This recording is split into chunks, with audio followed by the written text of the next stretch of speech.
औज़ुबिल्लाहिमिनश्शैतानिर्रजीम बिस्मिल्लाहिर्रहमानिर्रहीम। अस्सलाम वालेकुम डियर स्टूडेंट्स। उम्मीद करते हैं कि आप सब खैर वाफ़ियत से होंगे। जी स्टूडेंट्स, जैसा कि आप जानते हैं कि हमारी जो डिस्कशन है वो philosophy according to PU outline पर जारी है, जिसमें हम उसके 4th चैप्टर को डिस्कस कर रहे हैं, जो कि एक बहुत इंपॉर्टेंट चैप्टर है। इससे पहले स्टूडेंट्स मैंने हमने 3 सोशल कॉन्ट्रैक्ट थ्योरीज़ के बारे में पढ़ा, डिफरेंट फ़िलॉसफ़र्स की। आज हम इसमें डिस्कस करेंगे जस्टिस बियॉन्ड आवर बॉर्डर्स।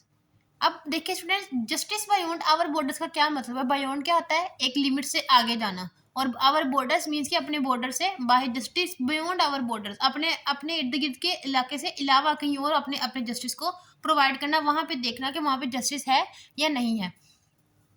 अब जस्टिस बियॉन्ड आवर बॉर्डर का क्या मतलब है? इसका मतलब है कि आपने सिर्फ ये नहीं देखना कि आपके माशरे में, आपके कंट्री में जस्टिस प्रोवाइड किया जा रहा है कि नहीं किया जा रहा, बल्कि आपका ये फर्ज है कि पूरे वर्ल्डली मीन्स आप देखें कहाँ कहाँ लोगों के साथ अनजस्ट बिहेव किया जा रहा है, आप उसके ऊपर आवाज़ उठाएं, आप उसके ऊपर काम करें, उनको लोगों को उनके राइट्स के लिए अवेयरनेस दें। आज हम इसके बारे में पढ़ेंगे। Justice beyond our border.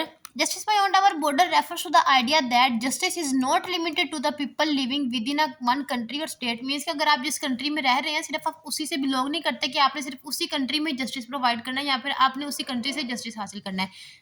It means that nations and individuals also have moral responsibilities toward people in other part of the world. मतलब क्या है, उनके उनकी दूसरों की तरफ भी moral responsibilities है। आपका ये फर्ज है, अगर कहीं अनजस्ट किसी और कंट्री में अनजस्ट बिहेव किया जा रहा है तो आप उसके लिए आवाज उठाएं, उनके लिए काम करें। Philosophers believe that all human beings possesses equal dignity and rights regardless of nationality, religion and culture. अब अल्लाह ताला ने हर इंसान को, वो किसी भी नेशन में रहता है, किसी भी कंट्री में रहता है, उन सबको इक्वल राइट्स दिए हैं, मीन सबको फ्रीडम दी है, सबको जस्टिस का हक है। Therefore, issues such as war, poverty, human rights, अब देखें ना वॉर कहाँ कहाँ वॉर होती है, ये कंट्रीज के दरमियान वॉर होती है। पॉवर्टी, अब जो हर हर कंट्री जो है, मतलब उसमें ऐसा तो नहीं है ना कि सब हर कंट्री खुशहाल होता है, पॉवर्टी भी बहुत सारे लोग कंट्री फेस करते हैं।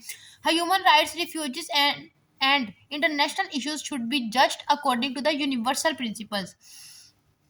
अब जस्टिस बियॉन्ड आवर बॉर्डर, इसका क्या कॉन्सेप्ट है? वो कहते हैं कि आपने मतलब आप अपने इर्द गिर्द के दूसरे कंट्रीज में भी देखेंगे कहाँ कहाँ अनजस्ट बिहेव किया जा रहा है। अगर तो कहीं अनजस्ट बिहेव किया जा रहा है तो आप उसको according to universal moral principles के सोल्व करें, जो सबके लिए एप्लीकेबल है according to these laws, rather than the only national interest. मतलब सिर्फ अपने कंट्री से बिलोंग ना करें, बल्कि ओवरऑल वर्ल्डली, मतलब ग्लोबली देखेंगे कहाँ कहाँ अनजस्ट बिहेव किया जा रहा है। अब स्टूडेंट्स, इसमें बहुत इंपॉर्टेंट कॉन्सेप्ट आता है जस्ट वार थ्योरी। ये एक थ्योरी है, जस्ट वार थ्योरी, जो हमें बताती है कि किन हालात में हमें जंग लड़नी चाहिए और जंग लड़ने से पहले या फिर जंग किसी जंग के बाद या फिर जंग के दरमियान हमें किस तरह जस्टिस को मेंटेन रखना है। आज हम इसके बारे में भी पढ़ेंगे।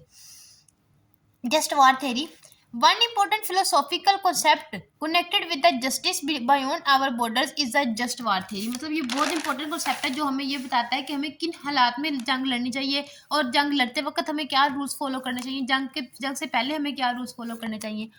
Just war theory is a moral theory that explains when it is right to go to the war. मतलब कब ठीक है कि आप किसी के साथ जंग करें, and how war should be conducted ethically. Should be conducted ethically का क्या मतलब है?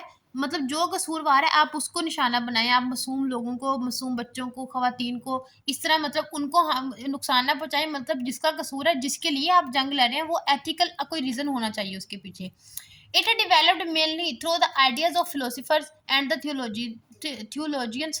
दे argued that although war is harmful. वो कहते हैं कि ये गर्चे वार हार्मफुल है, मतलब खतरनाक है, नुकसानदेह है, but there are situations where it may be morally justified. मतलब कुछ ऐसे सिचुएशंस भी आ जाते हैं जो कि मोरली जस्टिफाइड है। अब देखें, फर्ज करें, अब देखें इसराइल है, वो फलस्तीन पर जुल्म करता है, तो अगर हम वॉर करते हैं अगेंस्ट, मतलब उनके जो वो कर रहे हैं उसके अगेंस्ट हम उनसे वॉर करते हैं, तो ये क्या है? मोरली राइट समझा जाएगा, बिकॉज वो लोगों पर जुल्म कर रहे हैं, उनके साथ नाइंसाफी कर रहे हैं। तो अगर हम उनके साथ कोई जंग लड़ता है तो वो मोरली राइट है। Justified to protect justice. अब हम क्या, अब अगर हम इसराइल से वॉर करते हैं तो हम क्या करेंगे? हम जस्टिस को प्रोटेक्ट करेंगे। Innocent people and peace. अब स्टूडेंट्स, जो जस्ट वार थ्योरी है ना, इसके दो पार्ट हैं। अब जस्ट वार थ्योरी क्या कहती है कि जंग से पहले आपको क्या हिकमत अमली इख्तियार करनी चाहिए और जंग के दरमियान आपको जस्टिस को किस तरह मेंटेन करना है। आज हम इन दोनों चीज़ों के बारे में भी पढ़ेंगे। Jus ad bellum. Jus ad bellum means justice before the war. Justice before the war, के वार से पहले, जंग लड़ने से पहले आपको जस्टिस को किस तरह मेंटेन करना है। And describe the condition that must be fulfilled before starting a war, मतलब ये कंडीशंस क्या होनी चाहिए, ये हमें कुछ कंडीशंस देती है कि आप वॉर करने से पहले आपकी वो वाली कंडीशंस क्या होनी चाहिए, फुलफिल होनी चाहिए, उनके ऊपर एग्री होना चाहिए। A war is considered just only if there is a just cause such as self defence और प्रोटेक्टिंग इनोसेंट पीपल, मतलब वार कब राइट कंसिडर की जा सकती है, जस्टिफाइड है अगर या तो फिर आपके वो सेल्फ डिफेंस के लिए हो, या फिर आपने किसी मासूम लोगों को बचाना हो, लोगों बच्चों की जान बचानी हो, तो फिर कोई वार क्या है, मोरली राइट कंसिडर की जाती है। The war must be declared by the legitimate authority, मतलब जो आपने वॉर लोगों के मतलब किसी भी कंट्री के अगेंस्ट अगर आपने वॉर करनी है तो मतलब वो क्या हो, अथॉरिटी अथॉरिटी उसे डिक्लेयर करे कि ये वॉर लड़नी है हमने। मतलब ये नहीं है कि आप अपनी मर्जी से जाकर किसी भी कंट्री के साथ कोई भी वॉर क्रिएट कर सकते हैं, मतलब उसके लिए आपको एक अथॉरिटी का ऑर्डर चाहिए। Fought with the right intention and used only as last option, अब जो वार है वो एज मतलब ये नहीं है कि अगर आपकी कोई छोटी सी बात नहीं माना तो आप उसके खिलाफ आप उसके साथ जंग लड़े जाकर, इस तरह नहीं होता। वार मतलब वो कहते हैं कि वार को लास्ट ऑप्शन को सिलेक्ट किया जाए, अगर अब आपने सारे मतलब देखे ना, आपने सारे ऑप्शंस देखे हैं, आपने बातचीत करके भी देखा, दूसरे लोगों को अंदर शामिल करके भी देखा, आपकी बात आपका फैसला नहीं किया जा रहा, तो फिर वो कहते हैं कि वार क्या है, लास्ट ऑप्शन है कि आप वॉर करें, लेकिन उससे पहले क्या करें, आप पीसफुल थ्रू मतलब पीसफुल डायलॉग्स के थ्रू अपने सोल्यूशन अपने मतलब आपके पास डिफिकल्टीज आ रही हैं आप उनको रिजोल्व करें। नेक्स्ट पार्ट आता है कि jus in bello, the second part is jus in bello justice during the war, मतलब अगर तो वार क्रिएट होगी अब आपने उसके अंदर जस्टिस को किस तरह मेंटेन करना है। पहले तो आप देखें ना, आपके पास लास्ट ऑप्शन था, आपने सारे ऑप्शंस देखे, आपने अपने पीसफुल डायलॉग्स के थ्रू भी देखा, लेकिन आपने मसले का हल नहीं निकला, तो फिर आपने क्या किया, आपने जंग शुरू किया है। लेकिन अब जंग के दरमियान भी वार जस्टिस कायम रखना क्या है, बहुत इंपॉर्टेंट है। Justice during the war, it focuses on moral behavior during armed conflicts. According to this principle, soldiers must avoid harming innocent civilians. अब देखें ना, सोल्जर्स को क्या करना चाहिए, अब देखें ना, जंग किनके साथ है, सोल्जर्स के साथ है। अब दोनों तरह से कौन प्रोटेक्ट कर रहा है, सोल्जर्स ही प्रोटेक्ट करते हैं किसी भी कंट्री को, तो सोल्जर्स को सोल्जर्स के साथ रहना चाहिए, ना कि उस कंट्री के मासूम लोगों को, खवातीन को या बुजुर्गों को उनको नुकसान पहुंचाया जाए, मीन्स सोल्जर टू सोल्जर ही जंग ली जाए। Avoid harming innocent civilians and should use only proportional force, weapons and actions that create unnecessary suffering are considered unjust, मतलब जो unnecessary मतलब जरूरी मतलब देखें ना, अगर तो अब आप देखें, अब अगर थोड़ा बहुत आप कर रहे हैं किसी के ऊपर, मतलब उनके ऊपर आप देखें ना अटैक कर रहे हैं, तो अगर तो उससे ही काम चल रहा है तो आपको क्या करना चाहिए, आपको अननेसेसरी सफरिंग क्रिएट नहीं करनी चाहिए जो कि लोगों के लिए नाकाबिले बर्दाश्त हो। Even in the war human dignity and moral limits must be respected, मतलब आपने ह्यूमन की मतलब उनकी डिग्निटी को रिस्पेक्ट करनी है, मीन्स उनकी लाइफ की उनकी मतलब उनके पास ये राइट है कि वो जिंदा रह सकते हैं, आप उनसे ये राइट नहीं छीन सकते, मीन्स कि आपने बस अपने सोल्यूशन को रिजोल्व करने के लिए। अब देखें ना, इसराइल फलस्तीन पर जुल्म करता है, अब इसराइल मतलब उसके सारे लोग तो नहीं कर रहे ना, आप उनके कंट्री के मासूम बच्चों को नुकसान नहीं पहुंचा सकते, हालांकि उनके सोल्जर्स आपके मासूम बच्चों को नुकसान पहुंचा रहे हैं, लेकिन बदले में आप उनकी डिग्निटी के खिलाफ नहीं जा सकते, ये आपका फेल है, वो उनका फेल है। तो वो जस्ट वार थ्योरी हमें क्या कहती है कि हमें जस्टिस अकॉर्डिंग टू जस्टिस कैसे वार लड़नी चाहिए, हमें जस्टिस को मेंटेन रखना है वार से पहले भी और वार के दरमियान भी। कंक्लूजन, अब इसके कंक्लूजन पे आते हैं। Justice beyond our borders teach that moral responsibilities extend to all humanity, not only to one's own nation, अब जो मोरल प्रिंसिपल्स है वो सबके लिए एप्लीकेबल है, जो जस्टिस का राइट है वो सबके पास है, फ्रीडम का राइट वो भी सबके पास है, लाइफ मतलब सब अपनी आज़ाद जिंदगी गुजार सकते हैं, ये राइट सबके पास है, ये कोई भी किसी से छीन नहीं सकता।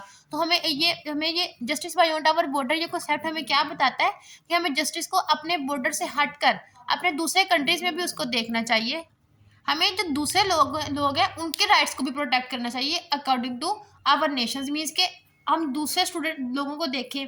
अब देखें ना, फलस्तीन में जुल्म हो रहा है, तो ये सिर्फ फलस्तीन के लोगों का काम तो नहीं है ना कि वो अपने लिए आवाज़ आए, बल्कि ये ग्लोबली पूरे वर्ल्ड का काम है कि वो उनके राइट्स के लिए आवाज़ उठाएं, ये आपका फ़र्ज़ है मोरालिटी के according. Just war theory support this idea by providing ethical principles for deciding when war is morally justified. अब just war theory ने हमें क्या बताया है कि when war is morally justified, वार कब लड़ी जा सकती है, किन हालात में लड़ी जा सकती है, और इसके दरमियान जस्टिस को कैसे मेंटेन किया जा सकता है और किन के खिलाफ लड़नी है war. How it should be fought together these concepts emphasize the importance of protecting human rights. मतलब ये क्या करते हैं, अब जाहिर है जस्ट वॉर थ्योरी में बताती है कि आपने जस्टिस को मेंटेन करना है, अगर आप जस्टिस को मेंटेन रखेंगे तो इसमें क्या होगा, ह्यूमन राइट्स प्रोटेक्ट होंगे। Maintaining peace and promoting global justice in an interconnected world. मतलब आपने क्या करना है, आपका जो इंटेंट है ना जस्टिस प्रोवाइड करने का, वो किसी दूसरे इंसान को नुकसान नहीं पहुंचाना चाहिए, वो जो गलत काम कर रहा है उसी के लिए हो, किसी तीसरे बंदे को उससे नुकसान नहीं होना चाहिए। ये थे स्टूडेंट्स हमारी आज की जस्ट वॉर थ्योरी और जस्टिस बियॉन्ड आवर बॉर्डर, आज हमने इसके बारे में डिस्कस किया। स्टूडेंट्स अगर आपको किसी भी किस्म का कोई भी डाउट है, आप मुझसे कमेंट बॉक्स में पूछ सकते हैं, इंशाल्लाह आई विल रिप्लाई यू। अब नेक्स्ट चैप्टर में आगे 3 इंपॉर्टेंट कॉन्सेप्ट को पढ़ेंगे, लिबरलिज्म, लिबर्टेरियनिज्म एंड कम्युनिटेरियनिज्म। इंशाल्लाह नेक्स्ट लेक्चर में आपसे मुलाकात होगी, तब तक के लिए अल्लाह हाफिज़।